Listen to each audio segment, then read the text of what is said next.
sa lahat na nandito.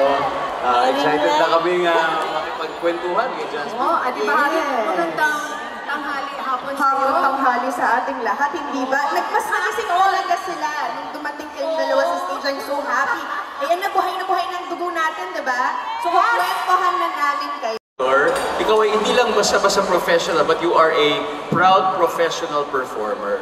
So yun yung estado na gusto nating marating. And how to build that, syempre, mas mahalagang hindi ka lang nag-iisa. You have to be part of a community.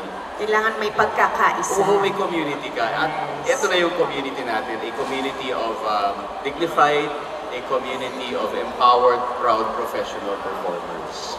That focuses on craft, character, and community. Yes. Oh, may tatlo kaming C. Oh, meron kaming ganon. And on top of that, meron kaming mga goals na gustong ma-achieve para sa mga miyembro namin na mula nga 26, naging halos 300 na. Kaya